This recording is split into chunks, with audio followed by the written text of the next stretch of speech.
This is the You Can Learn Chinese podcast. For everyone who's trying to learn Chinese or reaching for the next level, you came to the right place. I am your host, Jared Turner, longtime resident of China, co-founder of the Mandarin Companion Graded Reader Series, Chinese blogger, and a paper cut survivor. My co-host is John Pasden, co-founder of Mandarin Companion, founder of All Set Learning, the Chinese Grammar Wiki, Sinosplice.com, and prefers his puns intended. In this episode, John and I discuss Chinese pronunciation, common pitfalls, and tips on how to sound even better when you're speaking Chinese. Guest interviews with Shang Zhu Zhang, who at age 7 moved to Canada, learned French and English, and largely forgot how to speak Mandarin.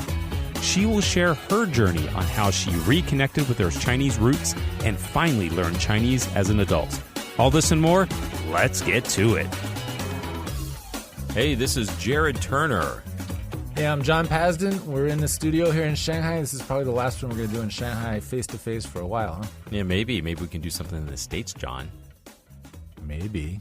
We got to come back to America. Yeah, I'll do that. America. All right.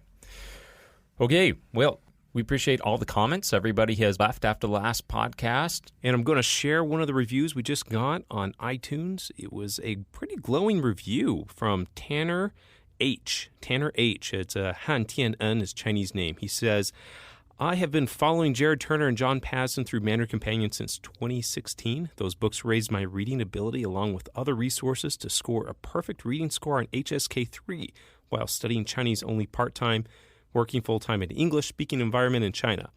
Needless to say, I could not be more excited to see these guys collaborating on another platform.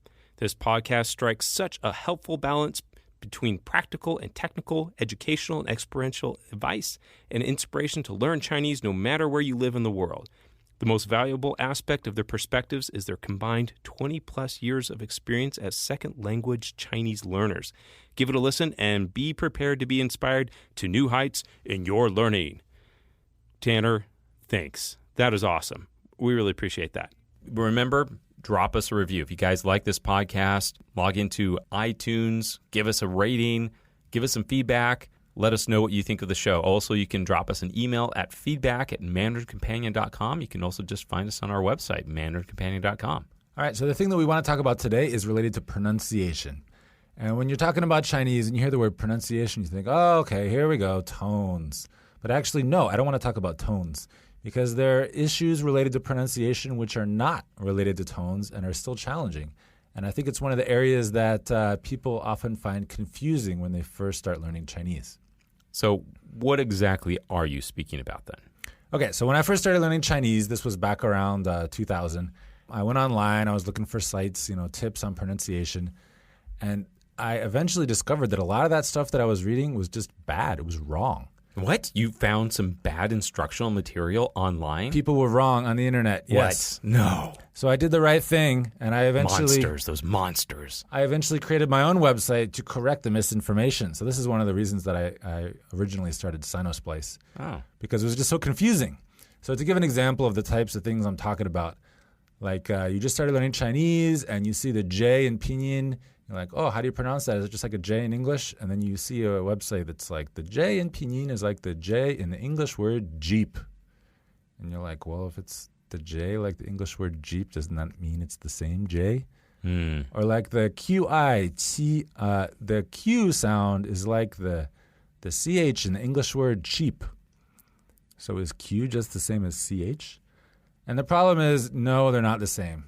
X, Q, and J in pinyin, those sounds in Mandarin, do not exist in English. Same goes for the Mandarin R and the U, like the YU, the U with the umlaut. So that's the U that usually has 2 dots in it, or sometimes they put it as a V. The U with the umlaut. Oh, I meant the U with the umlaut. Umlaut, U with the 2 dots over the top. Right. So that is the U sound. So these 3 sounds, they do not exist in English. So you'll sometimes see phrase books that give you an approximation, and that's okay if you don't actually want to learn Chinese. You just want to try to make yourself understood. But if you're serious about learning Chinese, then you're going to have to dedicate a bit of time to learning to pronounce these sounds which do not exist in the English language. So they will and they must feel extremely alien to your mouth when you first making these sounds. I think it's great to talk about this because there's so many people learning Chinese out there, and it's hard. It's a difficult language to learn. And sometimes, especially if they've learned another language, they're like, why is Chinese so hard? And this is one of those aspects. There's a number of reasons, but there are a lot of sounds which are very foreign to anyone who comes from a Latin-based language, and it's just very different. So we have tones, of course, and that's a whole other factor. But yeah, we have some very unique sounds in Chinese. Well, I think one of the big problems is that when people first start learning Chinese and they start learning pinyin and they discover these unfamiliar sounds, they maybe don't spend a lot of time on them because then they get into tones and they get into characters, and there are just so many things that you have to learn, or you feel like you have to learn right in the beginning, and it's too much. So actually, I'm encountering more and more professionals, teachers that are of the same opinion, which is maybe don't learn characters right away if you really want to be speaking Chinese, because taking the time away from getting the pronunciation right, it often will have kind of bad long-term consequences. So it seems like the suggestion of, hey, let's nail down the pronunciation, or at least know what it should be, even if we can't fully replicate it, right? Well, remember, pinyin is your friend. Yeah, like I've encountered learners which are elementary or even close to intermediate. I've discovered that they don't even know all the syllables of pinyin. Mm-hmm. Like, it's really useful to know what syllables exist in Mandarin and which don't. Early on when I was learning Chinese, someone would say something to me, and sometimes I wasn't sure, was this like a zhe or a zhe or whatever it was, and I would write the pinyin. I'm like, is it this pinyin? And they're like, oh yeah, or sometimes they'd help me correct it a little bit differently. So sometimes that helped me to map the pinyin to the pronunciation. That helps a lot, and it definitely helps down the road, because if you're going to be typing, you got to know pinyin. Right. But like, to give an example, you hear like a qiang or something, you're like, what is that? And you like, if you're writing Chian, okay, that's not a syllable in Yeah, Chinese. that's not even one. It doesn't exist. So if you hear that yan, then it has to be a Q. So it's Qian, but it's not qian, it's qiang. So there has to be a G on the end. So if you're familiar with these different syllables, you've heard them enough, you've seen the pinyin, then it helps you actually make sense of what you're hearing, because you can map it to the pinyin. You can think about the words you know. It's not what native speakers do, but as a beginner, I think it's helpful. So what you're suggesting is simply knowing what the different syllables are, even what's available to use in Chinese, is a good first step. Yeah, I don't know. Maybe it's kind of like a hack, because I feel like maybe I don't have the greatest ear. So rather than trying to develop some ear that is amazing and it can hear, every little distinction, I just learn what all the syllables are. And then I can actually make sense of what I'm hearing. Now, something just to point out before we even delve deeper into this, there are different forms of Romanization, and that's actually the term for this, is it's Romanizing the Chinese characters, because I think for listeners, we need to understand that like hundreds of years ago, there was no phonetic spelling of characters. You just had to know it was passed down. It wasn't until we had, I think, some of the early Catholic missionaries, Christian missionaries going to China, trying to learn the language, that they started trying to put some letters to the characters. So that would help us to learn them. So essentially there are different styles of Romanization. There's been some different ones throughout history. I think it's also important to put out that Taiwan has a totally different style. If you are now familiar with the Taiwanese style in the pinyin style, it's what is the Taiwanese style? What is that one called? It's called zhuyin, or a lot of people just call it bopomofo. Oh, yeah, bopomofo. Okay. So right away, you can even, if you meet someone who is, Asian, maybe of Chinese descent, or they speak Chinese, and you see their last name, frequently you can tell right away, oh, this is like, they're maybe from Taiwan. This is how they'd spell in Taiwan. But really, nowadays, if you're learning Chinese, pinyin is the only one you have to learn. You just might possibly encounter some of these other ones, especially if you're studying history or something. You might encounter some older forms of Romanization. Yeah. Okay, so one thing I want to come back to is, if you're starting to learn Chinese and you're wondering, how do I make these sounds? X, Q, and J don't exist in English, so what am I supposed to do? All right, so there are a couple issues here. One, you need a teacher who's dedicated to helping you get these sounds right. Because there are some teachers that kind of think,差不多, more or less, it's good enough, I kind of understand you. You want a teacher that's going to really help you get it right. Because X, Q, J, R, the U, the U with the umlaut, these are sounds that you can actually master pretty quickly if you put a bit of effort into it and people help point out where your tongue is supposed to be, what you're doing wrong. You can learn these pretty quickly, especially if you have a face-to-face tutor. Tones, on the other hand, are going to take longer. That's kind of a long-term thing that you have to work on. But these sounds you can get. So you want a teacher that's going to really help you get it right, and then you want a resource where you can read to kind of understand the theory of it. So soundosplace.com, I have information there about pronunciation. We also have the Chinese pronunciation wiki at All Set Learning. Those are both free and online. The pronunciation wiki also has audio so you can hear as well as see the pinyin chart and read a detailed explanation. If you just put a little bit of time into it, you can get it right, and then you can just move on and focus on the other stuff. Now, what are some of the hardest sounds for people to pronounce in Chinese? Oh, by far, the one that people struggle with the most is the word 出去, meaning to go out. Yes. CHUQU. Yes, it took me a long time to get that one right. Yeah, so the reason that's hard is because the CH and the Q are different sounds, so they contrast. And in the two U's there, the first U is an U, and the second U, even though it looks the same, is actually U. So it's two different vowels that kind of look the same.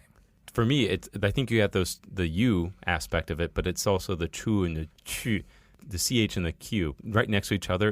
A lot of people will pronounce those actually the same, right? Yeah, so the two consonants should be different and the two vowels should be different.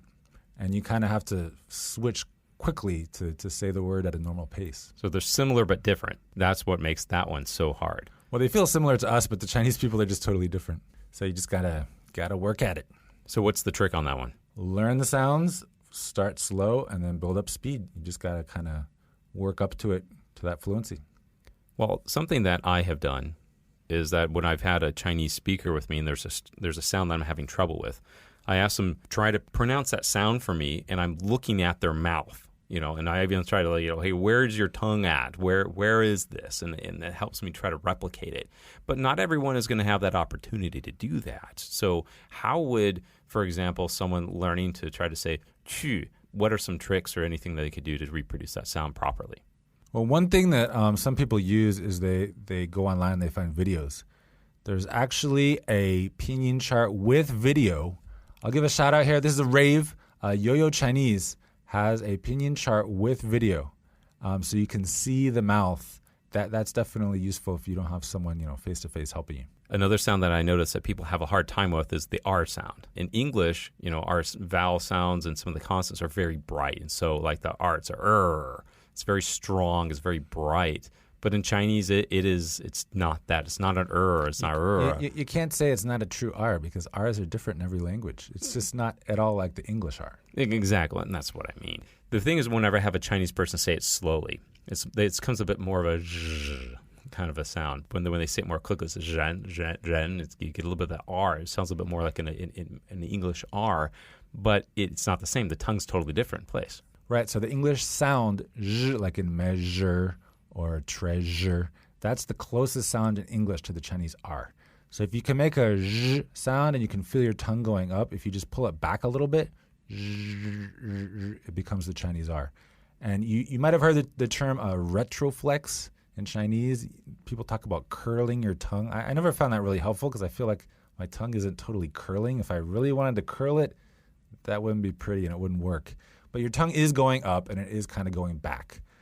So you start with the zh sound and then you just pull your tongue back a little bit while keeping it up, and that's the Chinese R. What is another sound that people have a lot of trouble with? Okay, so another one would be the yu sound. I'm using the fourth tone, yu, like jade. That one's not actually that hard. It's just a little bit foreign if you've never learned French or German or some other language that has this yu sound. So tell us the French trick. Well, I don't know about French, but for Chinese, you just make an E sound. And when you say E, you can feel that your tongue is in the middle of your mouth and it's tense. E, and then you just slowly round your lips without moving your tongue. So you go from E to E, and that is the Chinese U. I had someone explain this once to me about un, du, toi. That du, number two in French, that U is very close to the U.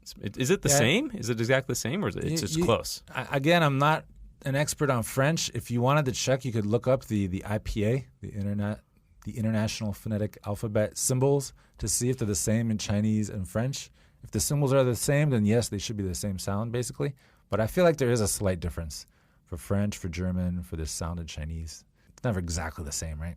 But you still can nail it pretty solid with the du, the du, and the yu. So I don't speak French, man. Well, I took French in high school. Come on, you know how to count to three. You said you can nail it. I wouldn't say that. Yeah. Oh, you don't think I can nail it, or?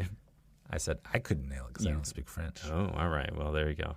So anyway, so there are a few crossovers in different languages, and in fact, we had our interview with Ola, one of our previous podcasts, and she was talking about this specifically. She's a native speaker of Polish, and there were some unique pronunciations in Polish that helped her with Chinese. So I think it was like with the ZH kind of sound, that was something that came very easy for her because it was a sound that she has in her native language, which I think is interesting because, anyone who is learning, a foreign language, they're going to bring over an accent from their native tongue. And so when we go to speak Chinese, we're going to carry some sort of accent that we have from our native language. And I've had some coworkers lightly chuckle at some of the times some of my pronunciations, like, "Oh, you sound so American. You have an American accent in Chinese." And I'm like, well, yeah, you do. I got to say the one typical American accent thing I hear often is when you have the SH sound, SHI, like shi, 就是 我是. A lot of Americans, they put a little bit of more of an R on the end of that, like 是, 我就是. So that's a pretty typical American accent one. I feel like a lot of the accent just comes from tones, though. Like, that's the thing that's easiest for Chinese people to point out. Like, your tones are all over the place. You're such a lao wai, right? But if you can get the QXJ sounds and distinguish those from the SH, CH, ZH, and get the R and the U sounds, then you actually might even be ahead of some of the Chinese native speakers themselves, because some people from certain parts of China, they don't maybe make those distinctions very clearly. Like, I know Cantonese speakers sometimes have trouble with some of those XQJ, X, SH, CH, ZH sounds. And this is another good point. We have touched on this in a past podcast. And in my interview with John DeAndrea a few podcasts ago, he talked about his first experience going to China. It was back in, the early 80s. And he was out in Lanzhou, which is in kind of central northern China. It was his first real opportunity to speak Chinese with some native speakers. But out there, he picked up the local accent. He was starting to, speak like them. And he tells a story about when he went to Beijing, and he was talking to the crew on the train, and the crew was from Beijing, and they were laughing at him because he said they found like some backcountry hillbilly. So it would have been the equivalent, I think, of someone who was learning English and they went to they learned it in the South or something, and they just picked up like a Southern accent, which is great, but it's totally different. And so there's all sorts of different accents around China, and I've known people where sometimes the R comes across more of like an L. So you also need to be a little bit careful sometimes.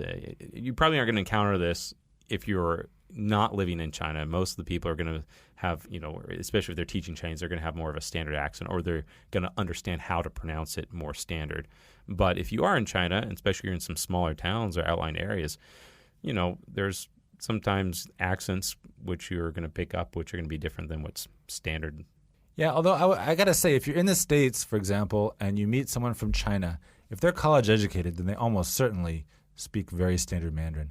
But if you meet someone, who's, maybe they're working at a Chinese restaurant, or they're not like here to study, they may have a pretty non-standard accent. And in fact, they might even speak with their coworkers in non-Mandarin dialects, quote unquote dialect. So you can't always take that for granted. But you do definitely want to learn the standard Mandarin yourself, because it's the best way to be understood by Chinese people for sure. Now we have a word from our sponsor, and our sponsor is Mandarin Companion. That's right. Today we're going to talk about our level 1 book. It's a 300-character level, and this book is The Ransom of Red Chief. It's a classic story by O. Henry. Very funny book. This was honestly one of my favorite books that we've written yet. It's not one of the most popular ones, but honestly, when I get people, I've had people sit down and read this one, they're always laughing. They're over in the corner like chuckling. And I think it probably is the easiest level 1 book that we have. It just doesn't have a lot of complicated vocabulary. It uses the basic, character set with basic vocabulary, over and over. Well, the plot of this story is you have these two small-time crooks. They're in this small little town. They're passing through, and they need some money to get to, Chengdu, I think they were going to. Xi'an. Oh, they're going to Xi'an, and they want to do some business there, but they need some money, so they hatch a plan. Their plan is to kidnap this boy from the richest family in the town. And so they do. They kidnap him, and they try to hold him for ransom, but it turns out that this little boy, he is so naughty that his family won't take him back. And they say, all right, no, actually, we're not going to pay you money to get our back. Don't give away the whole story. Come on. No, it's good, it's good. And they said, you're going to have to pay us money to take that boy back. And hilarious hijinks ensue, and it's a pretty funny story. All right, so this is a good example of the type of cultural stuff we adapt in our stories. Red Chief, this came from an era in American history when cowboys and Indians was what kids always used to play. So, of course, we didn't put that in our China story. We did something different, and I think it's pretty interesting. If you check out the story, you'll see how we did it. It's a great story. So, Ransom of Red Chief, you can get this on Amazon, iTunes, Kobo. You can get it on paperback. You can find it on MandarinCompanion.com. So, pick it up today. A level 1 book, Mandarin Companion, The Ransom of Red Chief. Okay, so now our section on rants and raves. I mentioned earlier that I had like a rave for Yoyo Chinese. It's a website for learning Chinese largely through video, and they have a pinyin chart with video of the mouth of a native speaker, so that can be really helpful.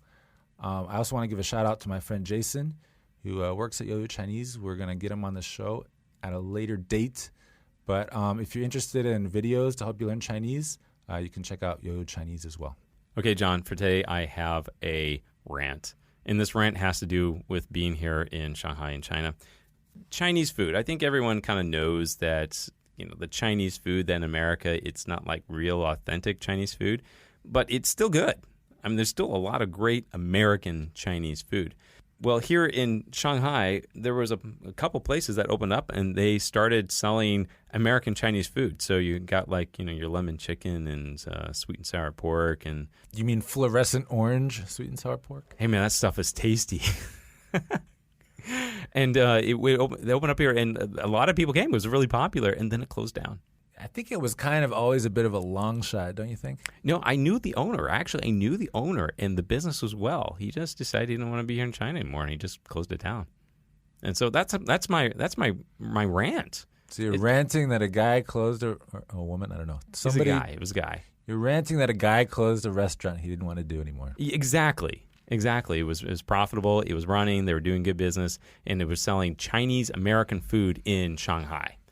And the family, they had a bunch of those back in the East Coast, and they closed it down. So, you know what? It's sometimes even when you have food that's localized to an area, it's still good. And I'm really sad about that. So that's kind of a rave. It's a bit of a sadness, nostalgic thing that used to have here. It's something cling a little bit. I'm pretty sure there's somewhere else you can get American-style Chinese food. In Shanghai? No, in the U.S. Well, in the U.S., I know, but I'm saying in Shanghai, it used to be able to, and you can't anymore. And it's just all right, dry your eyes, man. Let's move on. What's the interview? Okay, well, let's cut to our interview. When's the last time you had Chinese American food? Don't know. You're missing out, man. I'm doing all right. Did you know Panda Express has significant operations in China? Nope. But it's not any food service. It's all data stuff. They're actually kind of a group. They do a bunch of different things. All right. I'll talk to them. We need to get a Panda Express in Shanghai. Bam. I was born in China, in Shanghai. Both of my parents are Chinese. That is Shang Zhu Zhang. We first got in touch over 2 years ago when she dropped me an email. And I learned Shanghainese. It's my mother tongue. And I only learned Mandarin at age 3 when I first attended daycare. This is common throughout China for children to first learn their local language and then later learn Mandarin at school. And I stayed in Shanghai till age 7. And then I moved to Canada. Now kids can learn and lose language skills quickly. Shang Zhu's journey is an inspiring story into the realm of what is termed a heritage learner, or a person studying a language who has some proficiency in or cultural connection to a language through family, community, or heritage. And just because your parents are Chinese doesn't necessarily mean you'll speak Chinese. Stay with us. So why did your family move to Canada? Good question. I think they felt like it was a better opportunity back then to go to Canada for me. They thought it would just be a better place to grow up. You moved from China. You're in a Chinese-speaking environment, but now you moved to Canada. What happened to your Chinese language? From the moment I moved to Canada, my Mandarin pretty much stopped there. I would keep speaking Shanghainese to my family. But from age 7 on, I can't remember ever having to use Mandarin in any extensive conversation. So you're speaking Shanghainese at home, but not Mandarin. That is right. Until 3 years ago. So, we'll get to that. But from age 7 till 3 years ago, I never really used Mandarin. Oh, really? Mm-hmm. I had passive input though, but I never had to actively speak a lot of Mandarin, because even when I was enrolled in the Chinese class, I was just attending class, listening to the teacher, but I didn't have to speak a lot. But you were going to, I guess, public school there in Canada, and it was all in English, right? So you're starting to learn English. French, actually. Oh, I learned French. English is my second language. Oh, Yes. okay. All right. So French, we'd say, is your mother tongue, then English, second language, and then Shanghainese and Mandarin, right? Yes, that is right. Okay. All right. Well, tell me about then your experience. Okay. So you were a little Chinese girl going to a school, and how was it trying to learn English at that point? You mean French? Yes. I'm sorry. French at that point. Yes, French. Okay. It was pretty easy. I learned it as a native tongue, even though I was pretty old at age 7, but I didn't have to do any effort to learn it. And then I did all my education in French until age 19. Okay. When did you start learning English? In college, so at age 19. Okay. Took me a decade to learn English, but that's another story. Well, I'm kind of curious about hearing a little bit more about this experience at home. I know a little bit about your story, Shang Zhu. I know that your parents, they wanted you to really keep up your Chinese. So what kind of happened at home, and what did they do to try to help you to learn Mandarin or keep up your Shanghainese? Not much. In terms of oral speaking, I would just speak in Shanghainese to my parents.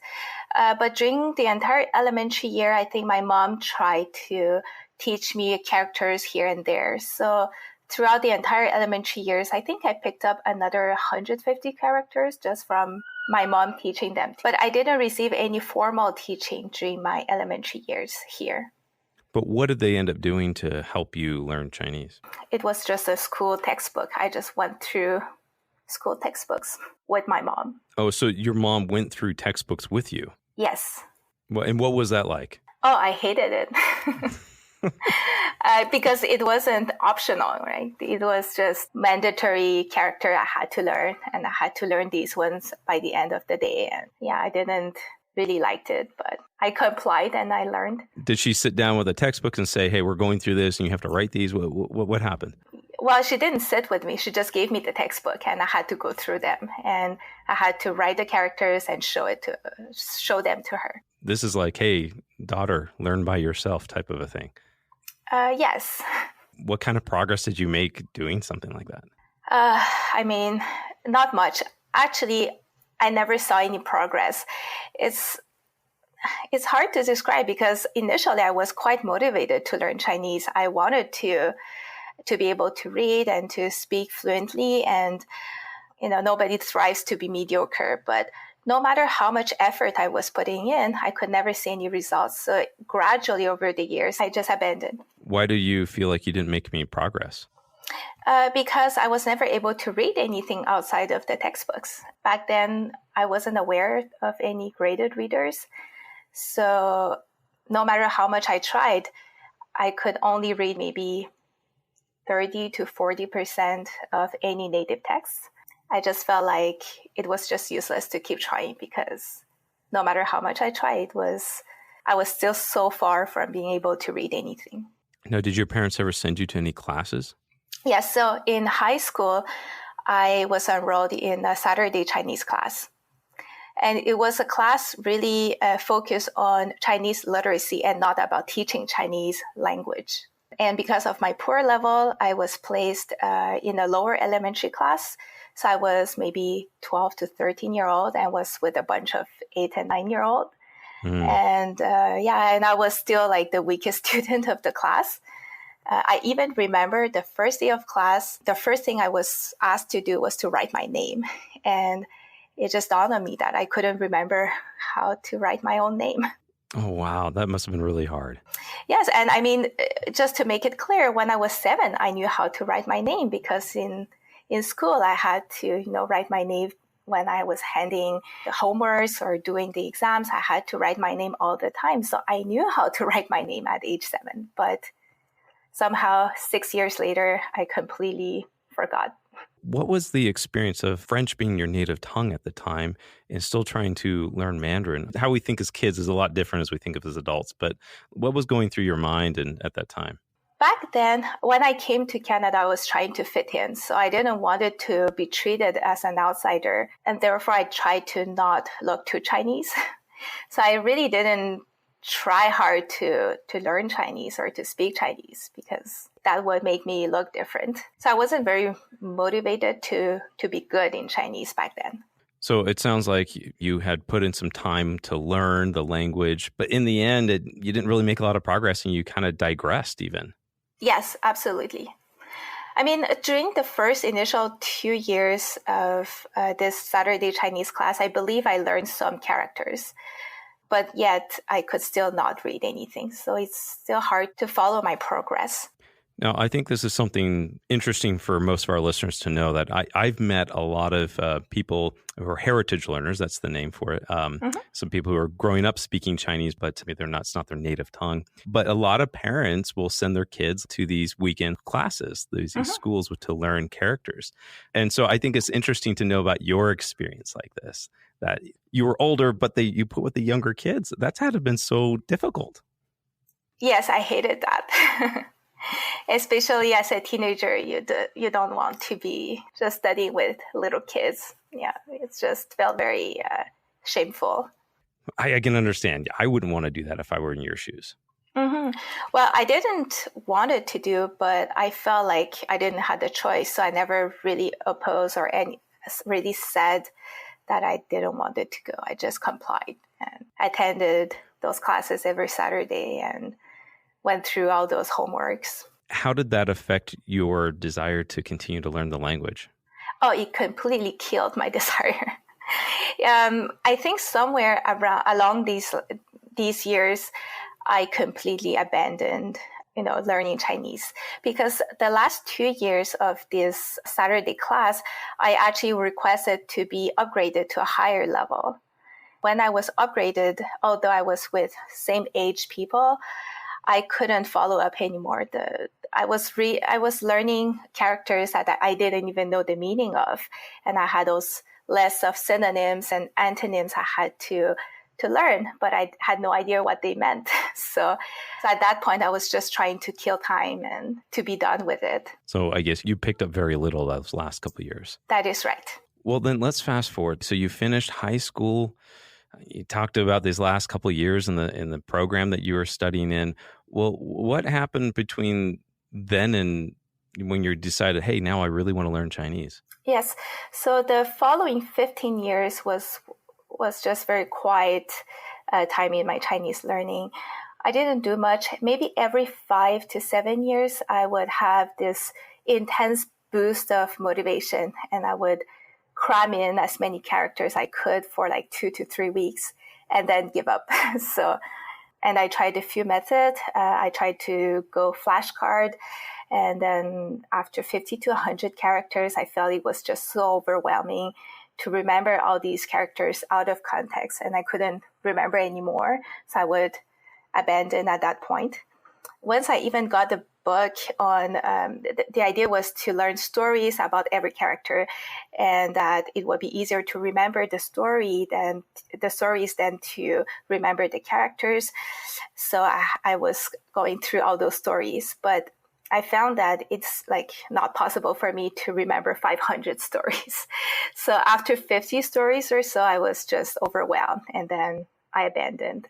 No, why were you trying to really learn characters? Did you speak Mandarin at this point? Where was your language level at? I don't even know because I never used it. I mean, I never had anyone that I can talk in Mandarin to, or I never needed to speak Mandarin. So I don't even know what my Mandarin level was.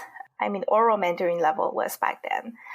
But I guess it always stayed with me that I wanted to learn how to read somehow. And once every 5 to 7 years, I felt like I'm going to give it a try. And I would try for 2 to 3 weeks, and then I would give up. So was it maybe like reading was like this maybe missing piece or something? I think it's just all my life, this is how Chinese was taught to me, through reading. I never thought of any other way to improve my Chinese outside of reading. So what helped you make a breakthrough? Like what kind of happened where things kind of turned around for you? Right. So 3 years ago, I experienced a major life changing event. I became a mom. And although up to that point, thank you. And although up to that point, Chinese has been a very negligible part of my life, it just became very clear to me that I wasn't ready to let it go. I wanted my son to have some sense of his cultural heritage. I just figured that if I wasn't going to do anything, he will never get it. And it also became very clear to me very early on that I wanted to do it through transmitting the Mandarin language. Mainly because, one, I don't even know the Chinese culture that well. And I feel like once you know the language, this is just the best way to know a culture. You can travel, you can watch movies, you can read books. So I just feel like this is the best I could do, was to try to teach him Mandarin. And I think this is definitely the greatest catalyst in my life, because especially while learning anything, but especially for language, we just learn at the speed of necessity. And having my son just gave me a lot of motivation to learn the language, because I didn't want it to be fluent in 10 years. I needed to be fluent now. So I had to just start running and just start to learn as fast as I could. So what did you start doing? So at that point, just to make it clear, I was no longer able to speak Mandarin. I could still understand Mandarin to some degree, but I've completely lost my active language skill. And I started to go through books initially on how to learn Mandarin online. And one of the decisive moments was when The Country of the Blind popped out as an Amazon recommendation when I was browsing. I downloaded that book. And for those who might not be familiar, this is one of the level 1 graded reader in the Mandarin graded reader series. So I downloaded that book, read the entire book in one day, and I was just shocked. Because, just to put things in perspective, when I was actively learning Chinese, I was never able to read anything outside of textbooks. And then I ended up abandoning for 15 years. I haven't studied Chinese, or almost haven't studied Chinese for 15 years. I got to a point where I couldn't even speak Mandarin. So I was pretty much at the lowest point in my language skill. And yet I was able to read a book, like an entire book. And that moment felt just unreal to me. It's just like, it just felt like, I don't know, like I won the lottery, because it's one of those things that could not happen, but it just happened. Wow. Yeah, I felt like a miracle happened or something. Wow, thanks for sharing that, Shang Zhu, because I've talked to a lot of readers, and I wanted to interview for this, not just because Mandarin Japan, but I think that's a really exciting story. When I hear it from people, when the first time they read a book, first time they can actually read a book in Chinese, they have this amazing experience, and it sounds like yours was exactly that, amazing. I never thought I could read a book in Chinese, and as I said, reading a book was my dream. So I never thought that at my lowest point in my life in terms of language skill, I could read an entire book. It was just crazy for me. So how did that impact your motivation going forward?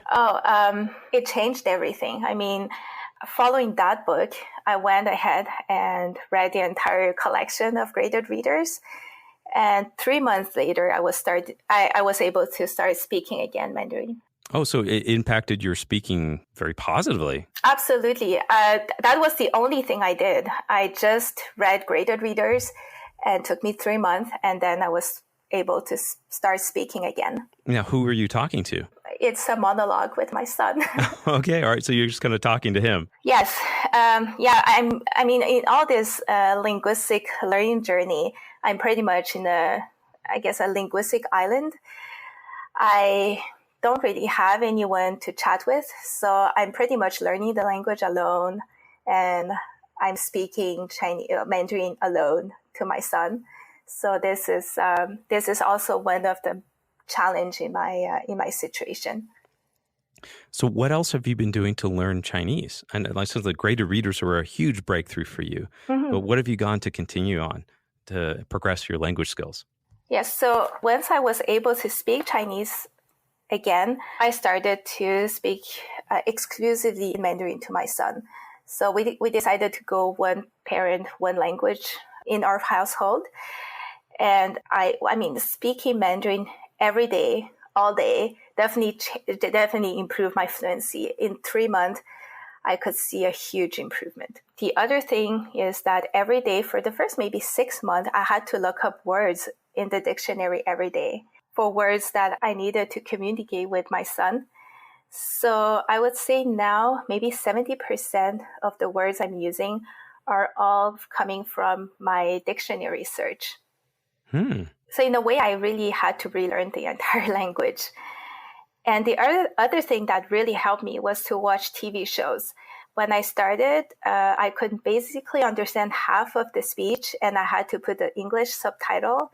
And over a course of 1 to 1.5 years, I was able to transition to no subtitle and then to Chinese subtitle now. So now it's getting to a point where it's so effortless to listen to the Chinese speech that I can even read the characters along the way and learn new characters as well. Well, that's amazing. And the last thing I did was to chat online. So whenever I have time, I would just randomly go to a chat forum and chat.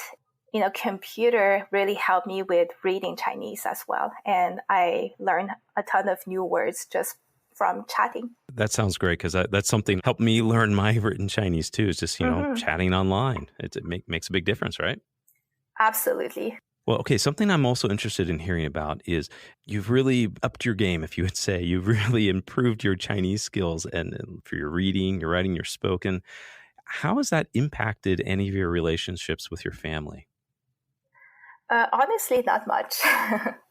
Well, my family who moved to Canada in the younger generations has pretty much lost a lot of our Chinese background.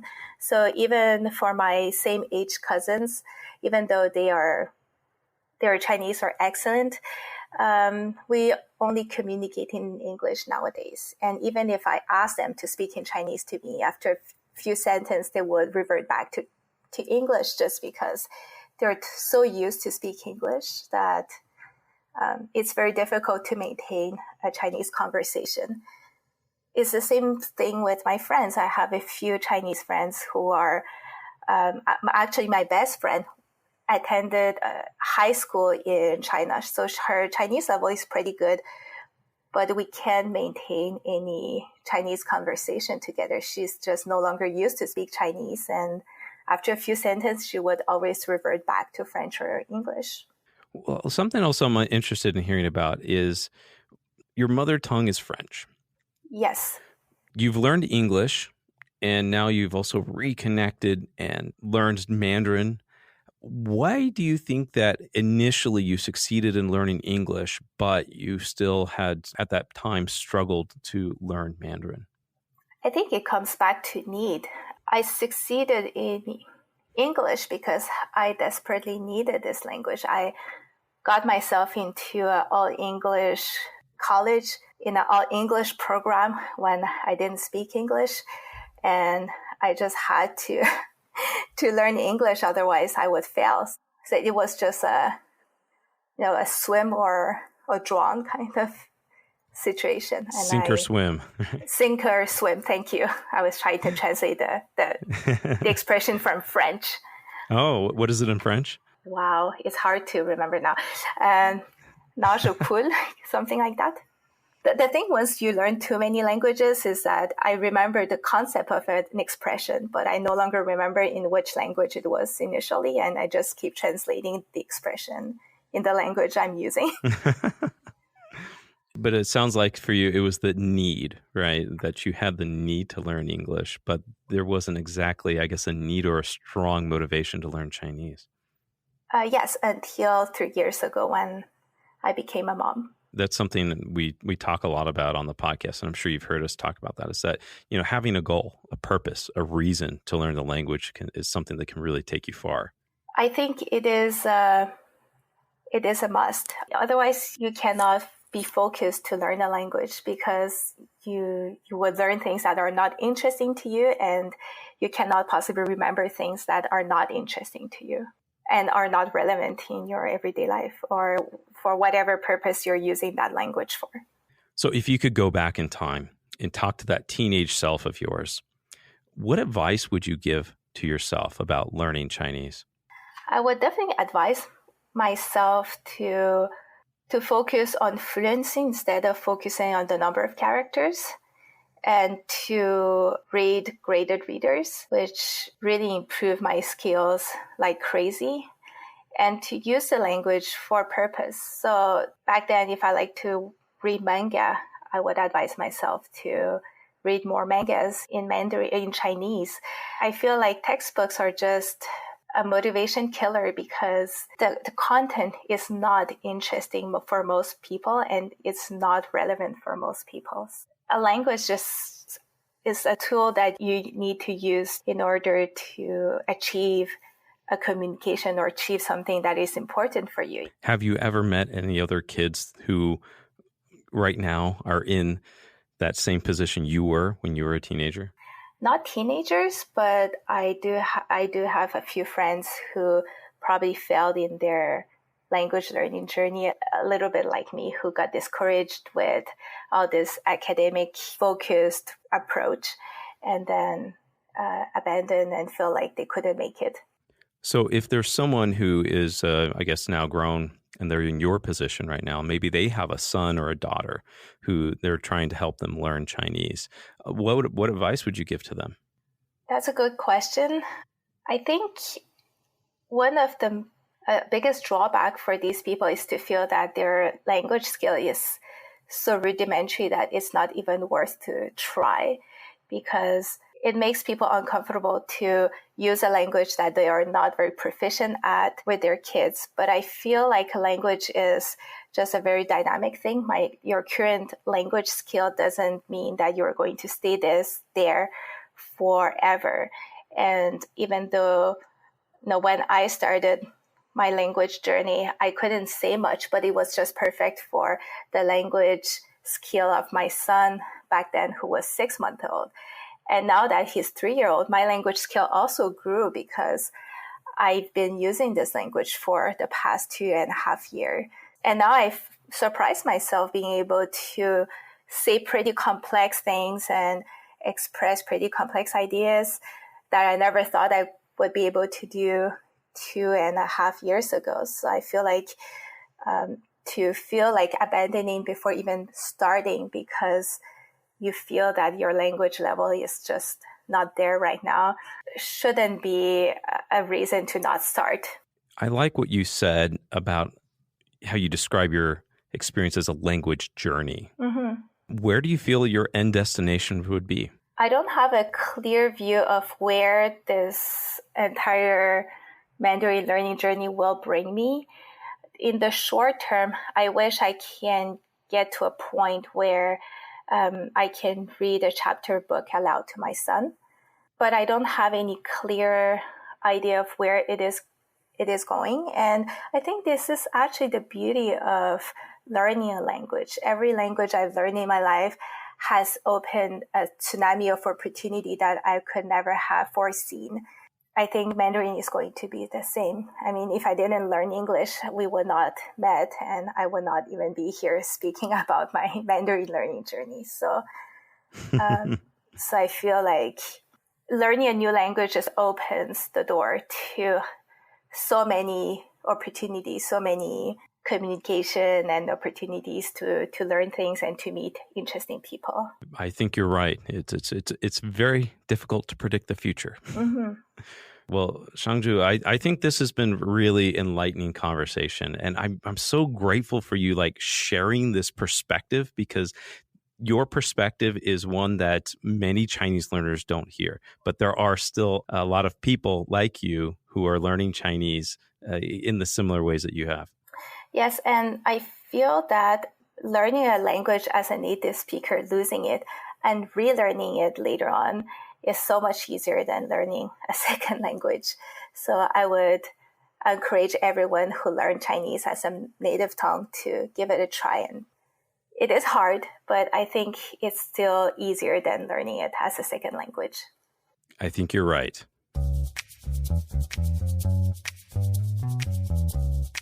You have been listening to the You Can Learn Chinese podcast.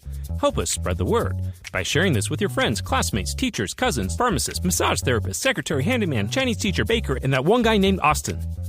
You can subscribe on iTunes or wherever you get your podcasts, and please write us a review so we know how we're doing. You can find us on Facebook and at mandarincompanion.com. Apologies to Mark Zuckerberg, we just ran out of time. The You Can Learn Chinese podcast is produced by myself. Yep, just me, Jared Turner. I'd like to thank Shang Zhu Zhang and my co-host, the man, the myth, the legend, John Pasden. See you next time.